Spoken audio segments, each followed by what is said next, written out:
Hello guys, আসসালামু আলাইকুম। আমি বাইজিৎ মিশর থেকে বলছি। আপনারা কেমন আছেন? যে যেখান থেকে দেখছেন ভালো আছেন আশা করি। সবাই আমার চ্যানেলটা সাবস্ক্রাইব করে দেবেন, ভিডিওগুলো নিয়মিত আমি নিয়মিত দেই না, যদিও নিয়মিত দেখবেন। তো আজকে আপনাদের একটা জিনিস দেখাইতেছি, দেখেন। আমার রুমমেট রান্না করতেছে, জানে না আমি ভিডিও করবো, ঠিক আছে? দেখেন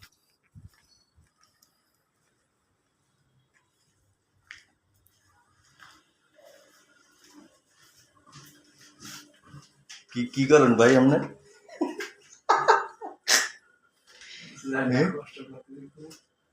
ও তো এখন মানে সে দেখেন, এই যে হ্যাঁ, পাশার নিচে গ্যাসের বোতল,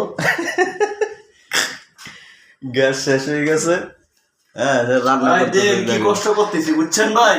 আপনার শুধু টাকা পাঠায় প্রবাসীতে সব খাওয়া শুরু করেন, ঠিক আছে? দেন রাত্রে না খেয়ে থাকবো বলে। হ্যাঁ, তো এখন আপনি কি গ্যাসের বোতল কি এই জায়গা থেকে গ্যাস কি উৎপাদন হইতেছে নাকি? এই জায়গায় গ্যাস কিন্তু সে সাপ্লাই করতেছে এখান থেকে, ঠিক আছে? গ্যাস সাপ্লাই করে ওইখান থেকে রান্না হইতেছে, এই হলো অবস্থা। আরো সে মানে কম দুঃখে, হ্যাঁ, কিন্তু কম দুঃখে আবার সেই কাজ করতেছে না, যদিও এর একটা সমস্যা হয়েছে। তার লোক আসতেছে, ভাই ব্রাদার, কাছের ভাই ব্রাদার, বন্ধু বান্ধব, কিন্তু তারা এখন আজকে ফ্লাইট হয়েছে। তারা মনে হয় শ্রীলঙ্কা আছে, চলে আসবে খুব তাড়াতাড়ি, ঠিক আছে? কিন্তু দুশ্চিন্তার বিষয় হয়েছে আপনার ফ্লাইট মনে হয় ইদারিং, ওই ভিসা মনে হয় বাংলাদেশের জন্য বন্ধ করে দিচ্ছে নাকি ভাই? এরকম কিছু শুনছিলেন? হ্যাঁ, যেটা শুনছি এটা কথা বাস্তব, ঠিক আছে?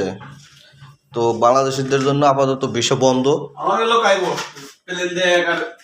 হ্যাঁ, কিন্তু লোকগুলো চলে আসবে, এগুলো সমস্যা নেই, কিন্তু নতুন করে যারা অ্যাপ্লাই করবে আর কি, এদের সমস্যা নেই। তো এই হলো অবস্থা।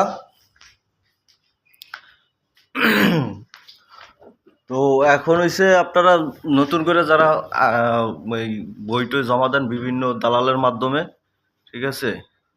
এখন কেউ বইটই জমা দেন না আসলে, ঠিক আছে? তার কারণ হচ্ছে এখন ভিসা আসলে বন্ধ। অনারেবল যে ভিসাটা চালু করছিল এই ভিসাটা বন্ধ আপাতত। নতুন করে কেউ আপনারা জমা দেন না, জমা দেওয়া কিন্তু ঘুরতে হইবে পিছে পিছে। তো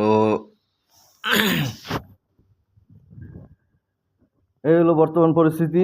হয়তো নতুন কোনো সুযোগ, নতুন কোনো অপশন, নতুন কোনো ভিসার যে প্রসেস, হয়তো নতুন কোনো ওয়ে চালু হবে ইনশাল্লাহ। আর নতুন করে বলতে 3 মাসের জন্য যে স্টিকার ভিসা বাংলাদেশ এম্বাসি থেকে যেটা দেয় ওইটা তো চালু আছে, ওইটা চালু আছে। ওইটা বাংলাদেশ এম্বাসি থেকে ভিসা নিয়ে তারপর আসে। কিন্তু এটা এই যে অনারেবল ভিসাটা, এটা তো সুন্দর একটা ব্যবস্থা ছিল, এই ব্যবস্থাটা নষ্ট হয়ে গেছে, দালালরাই নষ্ট করছে।